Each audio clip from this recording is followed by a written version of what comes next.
30 বছরের দীর্ঘ দুর্ভোগের অবসান ঘটল বালুরঘাট পৌরসভার 17 নম্বর ওয়ার্ডের খিদিরপুর হালদার পাড়ায়। সংযোগকারী মাঝারি সেতুর অভাবে বছরের পর বছর চরম ভোগান্তির শিকার ছিলেন স্থানীয় বাসিন্দারা। অবশেষে সেই সমস্যার সমাধানের উদ্যোগ নেওয়ায় এলাকা জুড়ে দেখা দিয়েছে স্বস্তির হাওয়া। এলাকাবাসীর অভিযোগ, বর্ষার সময় জলজটের কারণে বহু বাস যোগাযোগ সম্পূর্ণ বিচ্ছিন্ন হয়ে পড়ত। সেতুর অভাবে রোগী পরিবহন বাধা সৃষ্টি হতো, এমনকি একবার সময় মতন হাসপাতালে পৌঁছতে না পেরে এক বাসিন্দার মৃত্যু ঘটেছিল বলে দাবি স্থানীয়দের। দীর্ঘদিন ধরে এলাকার মানুষ বাঁশের তৈরি অস্থায়ী মাচা বানিয়ে প্রাণীর ঝুঁকি নিয়ে যাতায়াত করতেন। অবশেষে হঠাৎ সেই জটিল সমস্যার সমাধানে দূতের ভূমিকায় হাজির হন বালুরঘাট পৌরসভার পৌরপ্রধান অশোক কুমার মিত্র। শহরের জমিনে গিয়ে তিনি এলাকায় পরিস্থিতি পরিদর্শন করেন, বাসিন্দাদের সঙ্গে কথা বলেন এবং আশ্বাস দেন দ্রুত স্থায়ী সমাধানের ব্যবস্থা করা হবে। এলাকাবাসীর মূল দুটো দাবি, একটি স্বল্প উচ্চতার সংযোগকারী মাঝারি সেতু নির্মাণ এবং বিদ্যুৎবিহীন পোলগুলোতে আলো স্থাপন। পৌরপ্রধান এই বিষয়ে কি জানিয়েছেন শোনাবো।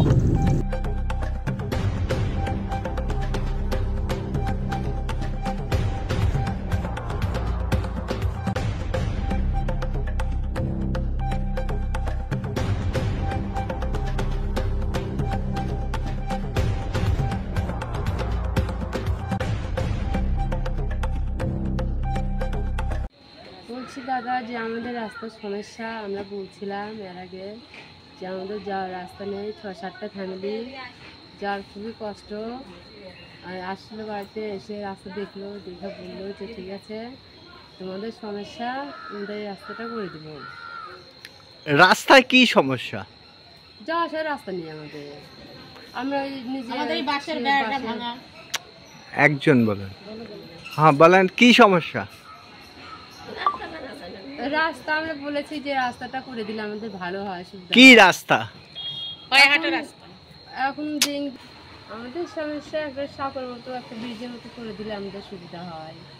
চেয়ারম্যান এসেছিল, কি বললেন? উনি তো দাদা তো বললো যে তোমাদের সমস্যা করে দিব। কবে করবে? বললো যে 26 সালের আগেই, ভোটের আগেই করে দেওয়ার ব্যবস্থা করবো। এখন কি করবে উনি জানেন। আপনারা কতটা খুশি এটা হওয়াতে? এটা হলে তো আমরা খুবই খুশি, আমরা খুবই ভালো হয়। কতজন পরিবার আপনার এই সাঁকোটা দিয়ে চলাফেরা করবে? আমরা 8টা ফ্যামিলি আছি। কয়টা? 8টা ফ্যামিলি। তাদের কি একই সমস্যা? একই সমস্যা। আমরা এই রাস্তা দিয়ে যে আশা করি, নিজে নিজে সব টাকা তুলাতুলি করে বাসটা কিনে ঠিক করি আমরা। তারপরে যে ভেঙে যায় আবার ওই বারে বারে ঠিক করি বাস কিনে কিনে। আপনার নাম? দুর্গা সরকার। দুর্গা সরকার। দাদা, চেয়ারম্যান সাহেব কি বললেন আপনারা? চেয়ারম্যান সাহেব এসেছিল, আমরা ওনাকে জানালাম আমাদের রাস্তার খুবই দরকার। রাস্তার জন্য আমাদের যাতায়াত ব্যবস্থা, এর আগে আমার এক ভাই হসপিটালে না নেওয়ার জন্য নিতে পারিনি রাস্তার জন্য, উনি রাস্তাতেই মারা গিয়েছেন। এবং বাচ্চা কাচ্চা এই যে বাঁশের মাচা দেখছেন, এখান দিয়ে যেতে অনেক সময় পড়ে যেয়ে আহত হয়, আমাদের নিয়ে যেতে হয় ইমিডিয়েটলি হসপিটালে। এটা যেন চেয়ারম্যান সাহেবকে বললাম, এটা যেন তাড়াতাড়ি একটু সুরাহা করেন। কি বললেন উনি? কি আশ্বস্ত করলেন? উনি বললেন যে আগামী আমাদের যে আছে আমাদের পাড়া আমাদের সমাধান, ওখানে উনি যোগাযোগ করতে বললেন। ওখানে যোগাযোগ করে উনি আশ্বাস দিলেন আমাদের যেটা করে দিবেন। সাংসদ বিধায়ককে কি এর আগে আপনি জানিয়েছিলেন?